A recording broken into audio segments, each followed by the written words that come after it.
Good morning दोस्तों and नमस्कार। बहुत बहुत स्वागत है आप सभी लोगों का एक बार फिर से हमारे एग्री ट्रेनिंग प्रोग्राम में। दोस्तों मैं हूं शिवम सिंघल, एग्री ट्रेनर, और आज हम लोग बात करने वाले हैं वेस्टीज के प्रोडक्ट्स की केले के फसल के लिए। आज के सेशन में हम लोग बेसिकली सबसे पहले डिस्कस करेंगे कि केले की जो फसल है वो एक्चुअली की कैसे जाती है, उसको समझने की कोशिश करेंगे। क्योंकि हम वेस्टीज के प्रोडक्ट को कैसे अप्लाई करना है ये समझें, उससे पहले हमें समझना पड़ेगा कि एक्चुअली में केले की फसल कैसे-कैसे की जाती है, क्या-क्या उसमें स्टेप्स रहते हैं, कैसे वो बड़ी होती है। और फिर तब हम समझेंगे कि वेस्टीज के एग्रीकल्चर प्रोडक्ट्स को उसमें कौन से स्टेप पे कितनी मात्रा में कैसे-कैसे प्रयोग किया जा सकता है। तो आइए शुरू करते हैं। तो इंट्रोडक्शन के साथ, केले की फसल दोस्तों हमारे देश में आम के बाद सबसे ज़्यादा इम्पोर्टेंट फसल है। तो मतलब दूसरे नंबर पे आती है आम के बाद हमारे देश में। और इसकी पूरे साल अवेलेबिलिटी, आम आदमी की अफोर्डेबिलिटी, आसानी से खरीद सकते हैं, बहुत सारी varieties, taste, nutrition value, medicinal value, ये सारी चीज़ें जो इसके फ़ेवर में जाती हैं। और इसी वजह से केला जो है वो हमारे देश के लोगों का एक पसंदीदा फल है। और हमारे देश में ही इतना कंज़्यूम कर लिया जाता है कि बाहर एक्सपोर्ट करने के लिए उतना बचता भी नहीं है। एक बहुत ही इम्पोर्टेंट और महत्वपूर्ण फसल है। ज़्यादातर जो केले की फसल उगाई जाती है वो सकर्स के द्वारा होती है।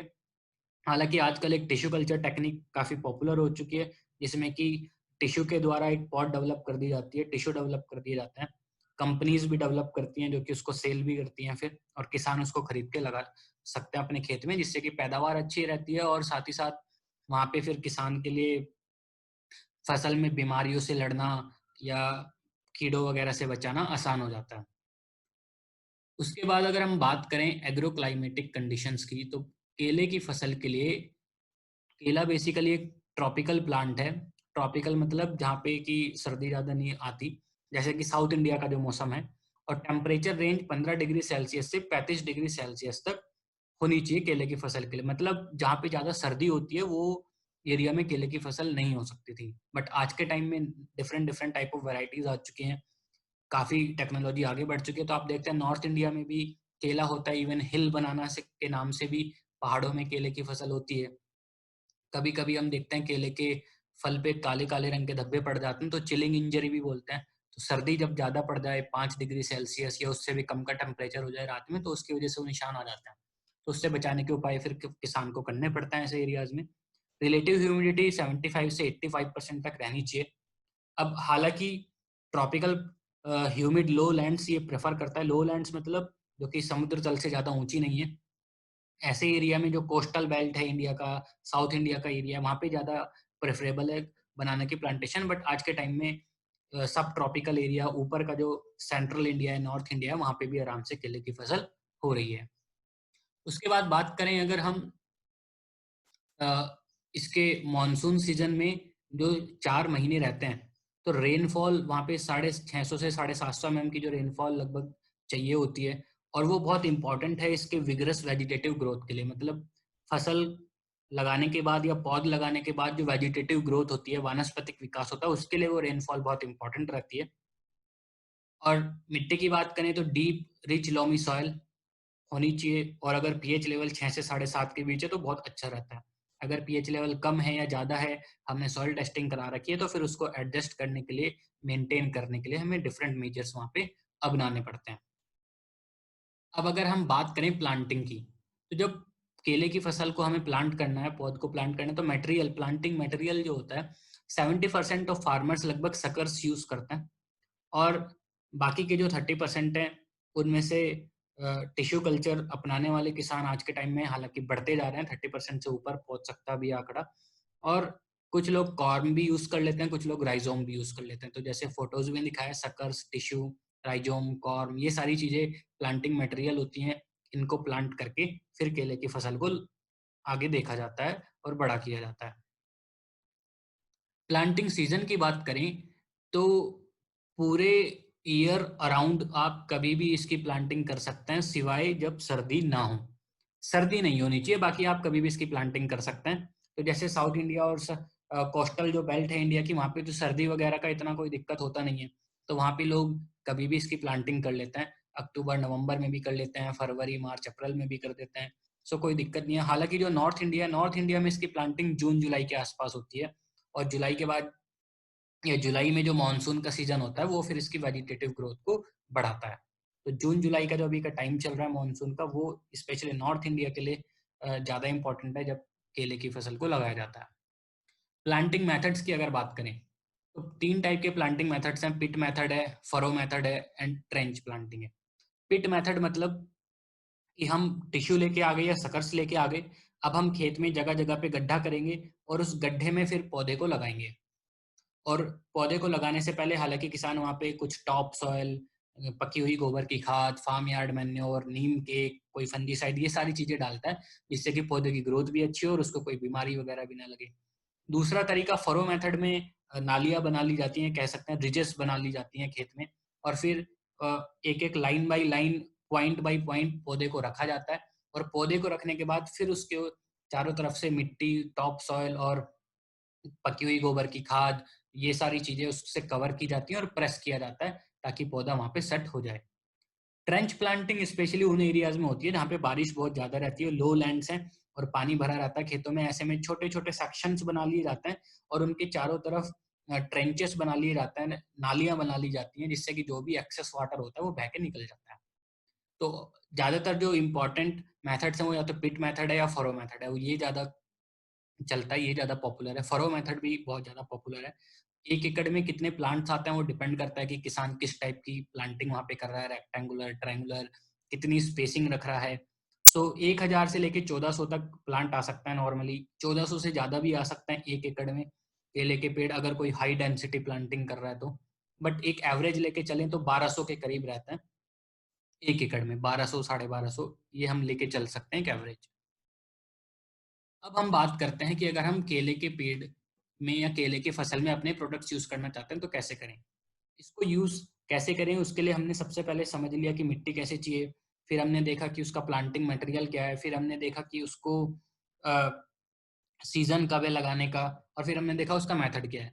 अब मान लीजिए कोई किसान अब केले के पौध को लगाने जा रहा है, पौध को लगाएगा, फिर पौध 2 महीने की होगी, 4 महीने की होगी, 6 महीने की होगी, धीरे धीरे पौध ग्रोथ करेगी और लगभग 7वें 8वें महीने से उस पर फ्लावरिंग दिखनी स्टार्ट हो जाती है और 13वें 14वें महीने में फसल को हार्वेस्ट किया जाता है।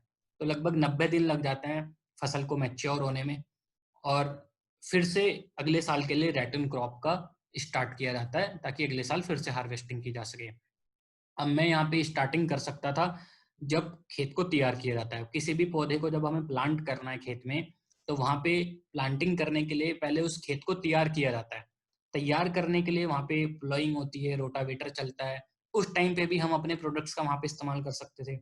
फिर उसके बाद जब पौध को हम लेके आए हैं तो पौध की जड़ों को ट्रीटमेंट भी कर सकते थे ह्यूमिक के साथ या बायोफंजीसाइड के साथ, ये सब चीजें कर सकते थे। बट मैंने वहां से स्टार्टिंग नहीं की है। मैं अपना स्टेप नंबर 1 रख रहा हूँ, सॉइल एप्लीकेशन एट प्लांटिंग। मतलब जब आप पौध को प्लांट कर रहे हैं, पौधारोपण कर रहे हैं, पौध को फील्ड में लगा रहे हैं, चाहे आप पिट मेथड करें चाहे फरो मेथड करें, किसी से भी करें, वहां से मैं स्टार्टिंग कर रहा हूँ। शुरुआत वाले स्टेप मैंने क्यों नहीं यूज किया वो मैं आपको लास्ट में बताऊंगा, जब हम इस स्टेप्स को कंप्लीट कर लेंगे तो आपको समझ आएगा। बट हम स्टेप नंबर 1 रख रहे हैं, सॉइल एप्लीकेशन एट प्लांटिंग। जब आप पौधे को लगाना जा रहे हैं, हो सकता है अभी जब आप अभी जो जुलाई का स्टार्टिंग चल रहा है उसमें जब आप किसानों को मिलेंगे तो बहुत सारे किसान अभी पौध को लगा रहे होंगे। तो जो व्यक्ति पौध को लगा रहा है किसी गड्ढे में, उस गड्ढे में किसान गोबर की खाद तो डालते ही है, कुछ नीम केक भी डालते हैं, कुछ व्यक्ति फंगीसाइड्स भी डालते हैं। तो वहां पे हम एग्री ह्यूमिक ग्रैनुअल, एग्री बायोफंगीसाइड और एग्री 82 मिला के डाल सकते हैं उसी पकी हुई गोबर की खाद के साथ। अब होता क्या है कि लगभग हर पेड़ के लिए, हर पौधे के लिए 5-5 किलो कम से कम पकी हुई गोबर की खाद डाली जाती है। कुछ कुछ लोग तो 10-10 किलो तक भी डालते हैं। तो मान लीजिए 1 एकड़ में 1000 प्लांट हैं और 5 किलो हर प्लांट पे डालनी है, तो लगभग 5 टन उसको गोबर की खाद लानी पड़ेगी। अब उसी गोबर की खाद के साथ आप अपना 10 kilo agri humic granule, 1 kilo bio fungicide और 200 ml एग्री बीएससी मिक्स कर सकते हो। ये हम 1 एकड़ की बात कर रहे हैं। इन सबको मिक्स करने के बाद अब आपको देखना पड़ेगा कि एक एक गड्ढे के लिए कितना बैठ रहा है। सपोज 5-5 किलो बैठ रहा है या 6-6 किलो बैठ रहा है, तो हर पिट में, हर गड्ढे में हम उसको डाल देंगे। अब कुछ लोग उस गड्ढे को कुछ दिन के लिए खुला भी छोड़ते हैं जिससे कि उस पर सनलाइट पड़े, सूर्य की किरणें पड़े और जो कीड़े वगैरह हैं वहां से वो मर जाए। और कुछ लोग तुरंत प्लांटिंग कर भी देते हैं। रिकमेंडेड है कि उस गड्ढे को हमें कुछ दिन के लिए छोड़ना चाहिए। तो हमने वो पूरा मटेरियल तैयार किया, वो गोबर की खाद, नीम केक, उन सब में अपना एग्री ह्यूमिक ग्रैनुअल, एग्री बायोफंगिसाइड, एग्री 82 ये पूरा मिक्सचर तैयार कर लिया। और फिर हमने देखा कि एक पेड़ के लिए कितना कितना मटेरियल बैठ रहा है। वो डिपेंड करता है कि आप 1 एकड़ में कितने पेड़ लगा रहे हो। फिर हमने हर गड्ढे में उतना मटेरियल डाला और तब हमने प्लांटिंग की। अब जो व्यक्ति गड्ढे वाला तरीका नहीं अपना रहा है, वो सीधा फरो में कर रहा है, फरो प्लांटिंग कर रहा है, तो ऐसे में जब आप पौधे को लगाएंगे तो पौधे के चारों ओर फिर वही सारी चीजें डाली जाएंगी और उसको प्रेस किया जाएगा ताकि पौधा जम जाए। तो ये प्लांटिंग का स्टेप हमने समझा और ये बहुत इंपॉर्टेंट स्टेप है। इसमें हमें जो सबसे इंपॉर्टेंट चीज थी वो हमें समझना था कि ये तीनों प्रोडक्ट मिक्स करने हैं हमें, जो वो गोबर की खाद लेके आने वाला है उसके साथ में, और फिर हमें पर प्लांट के हिसाब से देखना है कि कितना कितना लगेगा और फिर हमें अप्लाई करना है। इसके बाद स्टेप 2, 3 एंड 4 ये मैं एक साथ आपको समझा रहा हूँ, क्योंकि किसान जब पौध को लगा देगा उसके दूसरे महीने के बाद, तीसरे महीने के बाद और चौथे महीने के बाद, पांचवें महीने के बाद धीरे धीरे फसल बढ़ती रहेगी और लगभग 7वें 8वें महीने से फिर आपको फ्लावरिंग दिखनी स्टार्ट होगी। तो आपको स्टेप नंबर 2, 3, 4 में 3 इक्वल डोज लगानी है प्लांटिंग के 60 दिन बाद, 120 दिन बाद और 180 दिन बाद। मतलब जब फसल 2 महीने की हो चुकी है, 4 महीने की हो चुकी है और 6 महीने की हो चुकी है, तब आपको इन प्रोडक्ट्स की इक्वल इक्वल डोज लगानी है 3 बार। तो step 2, step 3 and step 4। Product का नाम है Agri Humic Plus Agri Gold Plus Agri 82। ये तीनों प्रोडक्ट मिला के हम देंगे 500 ml एग्री ह्यूमिक, 200 ग्राम एग्री गोल्ड, 200 ml एग्री 82 1 एकड़ के लिए।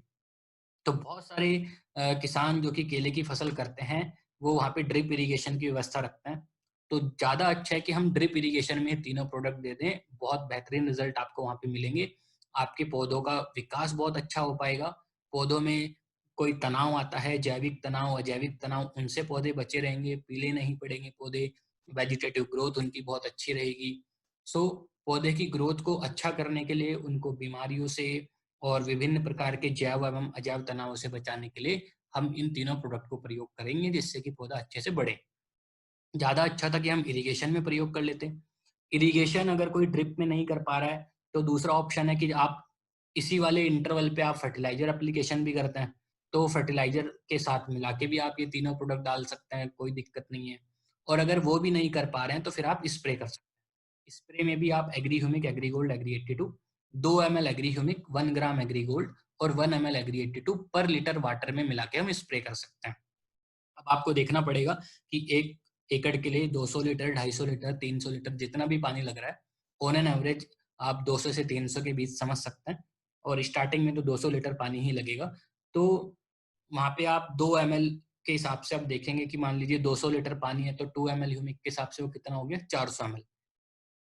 1 ग्राम गोल्ड के हिसाब से कितना हो गया, वो 200 ग्राम। तो आपको देखना पड़ेगा कि किसान 1 एकड़ में स्प्रे करने के लिए कितना पानी लगा रहा है, उस हिसाब से तीनों प्रोडक्ट मिला के आप स्प्रे करवा सकते हैं। तो 3 ऑप्शन है, फर्टिलाइजर के साथ मिलाएं, स्प्रे करें और ड्रिप इरिगेशन में दें। लेकिन तीनों में से सबसे बढ़िया ऑप्शन अगर आप पूछेंगे तो वो है ड्रिप इरिगेशन वाला, उसको आप प्रेफर करें। वो नहीं है तो फिर आप किसी दूसरे ऑप्शन पे जाएं। तो ये हमने स्टेप 2 किया सेम प्रोडक्ट के साथ। फिर स्टेप नंबर 3 किया जब फसल लगभग 4 महीने की हो गई। फिर स्टेप नंबर 4 किया जब फसल लगभग 6 महीने की हो गई। और फिर स्टेप नंबर 5 आएगा। स्टेप नंबर 5 आएगा जब फसल लगभग 7 मंथ की कंप्लीट कर चुकी है और वहां पे फूल दिखना स्टार्ट हो रहा है। तो ये फ्लावर इमर्जिंग स्टेज है, फूल दिखना यहाँ पे स्टार्ट हो जाता है। और ऐसे केस में बहुत इंपॉर्टेंट होता है कि हम Agri bio fungicide, Agri Moss और एग्री 82 का स्प्रे करवाएं। 2 ग्राम बायोफंगिसाइड, 1 ml मॉस और 1 ml एग्री 82 पर litre of water. Once again आपको देखना पड़ेगा 1 एकड़ के खेत के लिए कितना लीटर पानी लग रहा है और इस हिसाब से आप टोटल डोज कैलकुलेट कर लेंगे और तीनों का कॉम्बिनेशन बना के आप स्प्रे करेंगे। इस स्प्रे को करने के बाद हम देखेंगे कि वहाँ पे जो फूल है उसका ग्रोथ सही रहेगा। फिर उसके बाद फल की क्वालिटी अच्छा रहेगा, वहाँ पे कोई फंगस लगने की दिक्कत नहीं आएगी। ठीक, तो रिप्रोडक्टिव स्टेज जो है उसको अच्छा करने के लिए, फल की क्वालिटी को अच्छा करने के लिए हम ये स्प्रे कर रहे हैं। उसको बीमारियों से बचाने के लिए हम स्प्रे कर रहे हैं। और स्टेप 5 के लगभग 30 दिन बाद स्टेप 6 हम करेंगे। तो स्टेप 5 के 30 दिन बाद हम एग्री नैनोटेक, एग्री मॉस और एग्री 82 ये 3 प्रोडक्ट मिला के फिर से स्प्रे करेंगे। इसकी भी डोज रहेगी 1 लीटर पानी के लिए 2 ग्राम नैनोटेक, 1 ml मॉस और 1 ml 82। और तीनों को मिला के वंस अगेन हमें स्प्रे करना है, कॉम्बिनेशन में स्प्रे करना है। नैनोटेक बहुत इंपॉर्टेंट है आपके केले के फल के लिए, जिससे कि केले का साइज बड़ा रहे और उसकी क्वालिटी बढ़िया रहे, उसके ऊपर कोई दाग धब्बे ना आए। मॉस बहुत ज़रूरी है ताकि आपकी पैदावार बढ़े, फल ज़्यादा निकलें, ठीक है? सो एग्री 82 यहाँ पे देखो 1 ml की डोज़ इसलिए रखी है क्योंकि केले के पत्ते बहुत बड़े-बड़े रहते हैं, पेड़ काफ़ी एरिया कवर करता है, तो यहाँ पे एक्टिवेटर का होना बहुत ज़रूरी है, स्प्रेडिंग एजेंट, वेटिंग एजेंट का होना बहुत ज़रूरी है ताकि जो भी दवाई आप स्प्रे कर रहे हैं, जो भी प्रोडक्ट आप स्प्रे कर रहे हैं, वो पौधे को अच्छी तरीके से कवर कर ले और पौधे के हर भाग में, ऊपर नीचे पत्तों में, सब जगह पे अच्छे से प्रोडक्ट आपका पहुंच जाए। तो एग्री 82 का भी यहाँ पे बहुत इंपॉर्टेंट रोल है। अगर आप कोई और प्रोडक्ट भी स्प्रे कर रहे होंगे, कुछ और चीज स्प्रे कर रहे होंगे फसल में केले की, तो भी आप उन सब प्रोडक्ट्स के साथ एग्री 82 मिला के जरूर स्प्रे करें। फिर इसके 30 दिन बाद, फिर से 30 दिन बाद स्टेप नंबर 7 आता है। सो हमने स्टेप नंबर 5 किया था, फिर उसके 30 दिन बाद स्टेप नंबर 6 किया, फिर उसके 30 दिन बाद हमने स्टेप नंबर 7 किया। यहाँ पे हम एग्री नैनोटेक, एग्री मॉस और एग्री 82 का स्प्रे रिपीट करेंगे। 2 ग्राम नैनोटेक, 1 ml मॉस और 1 ml 82 पर लीटर वाटर के साथ, तीनों को मिला के स्प्रे करना है। सेम कॉम्बिनेशन है जो स्टेप नंबर 6 में था। और इसके बाद अब फल के पकने की स्टेज आनी शुरू हो जाएगी, धीरे धीरे आपकी फसल मैच्योर होगी और जब लगभग 13-14 महीने की हो जाती है तो वहां से फल निकाल लिया जाता है, हार्वेस्ट कर लिया जाता है। अब हार्वेस्टिंग करने के बाद फिर अगले साल की तैयारी की जाती है। रैटून क्रॉप्स वहां पे स्टार्ट होती हैं और उन्हीं उसी फसल में जो अगले साल के लिए हम तैयारी कर रहे हैं उसमें हम फिर से स्टेप नंबर 2 से लेके स्टेप नंबर 7 तक रिपीट कर सकते हैं। तो इसीलिए मैंने यहाँ पे जो स्टेप नंबर 1 था वो प्लांटिंग से स्टार्ट किया था, क्योंकि बहुत सारे किसान ऐसे होंगे जो आपको मिलेंगे कि उनके यहाँ पे अभी प्लांटिंग हो ही नहीं रही होगी, वो पिछले साल वाली प्लांटिंग को कंटिन्यू कर रहे होंगे। तो ऐसे में आप स्टेप नंबर 2 या फिर सीधा स्टेप नंबर 3 से कंटिन्यू कर सकते हैं और 7 तक फॉलो कर सकते हैं पूरे साल के लिए। अगर कोई नई प्लांटिंग डेवलप कर रहा है, फर्स्ट टाइम लैंड डेवलप कर रहा है, तो आप लैंड डेवलपमेंट में भी ह्यूमिक ग्रैनुअल और एग्री 82 का प्रयोग कर सकते हैं। अदरवाइज आप सीधा स्टेप नंबर 1 से स्टार्ट करें और स्टेप नंबर 2 से स्टार्ट करें और अपने पूरे साल के लिए फसल में अपने प्रोडक्ट्स का इस्तेमाल करें।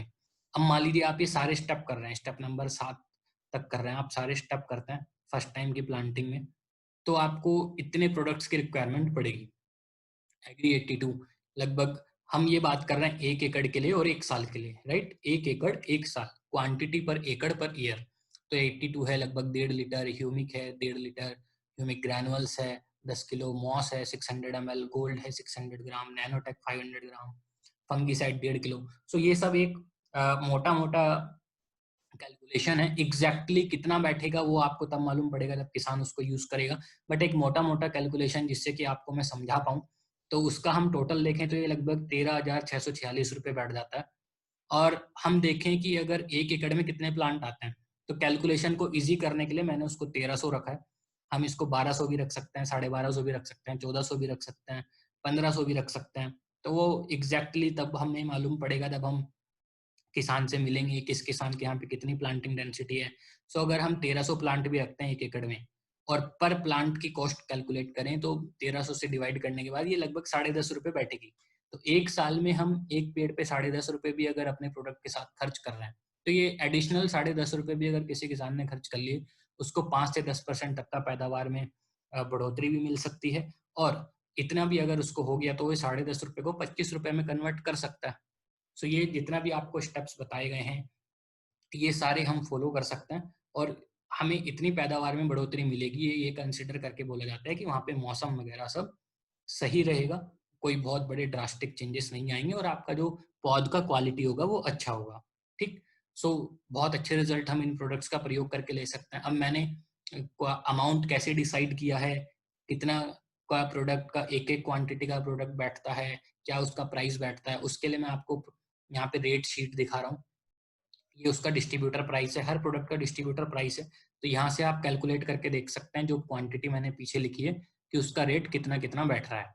तो यहाँ से हम एक आइडिया लगा लेंगे, आप खुद भी कैलकुलेट कर सकते हैं और आप देख सकते हैं कि अगर आपके किसी पर्टिकुलर प्लांटेशन में प्रोडक्ट की रिक्वायरमेंट कम या ज़्यादा है तो आप खुद ही कैलकुलेट करके आइडिया लगाइए कि पर प्लांट कितना खर्चा आ रहा है 1 साल में, और फिर उसकी आप रिटर्न कैलकुलेट कर सकते हैं कि पैदावार अगर 5 से 10% भी बढ़ गई तो वो अपने इन्वेस्टमेंट को डबल रिटर्न के अनुसार प्राप्त कर सकता है। सो आई होप कि आज की इन्फॉर्मेशन आपको अच्छी लगी होगी, ट्रेनिंग आपको पसंद आई होगी। ये सारी इन्फॉर्मेशन को आप लोग अपनी टीम के साथ इस्तेमाल कीजिए, यूज़ कीजिए और अपनी एग्री की सेल्स को बढ़ाइए, किसानों का पैदावार बढ़ाइए ताकि उनको एक अच्छी केले की फसल मिल सके। और जो भी आपके फीडबैक हैं, कमेंट्स हैं, उनको आप कमेंट बॉक्स में टाइप कीजिए जिससे कि हम ट्रेनिंग्स को इम्प्रूव कर सकें। सो दोस्तों बहुत बहुत धन्यवाद। Thank you very much and नमस्कार।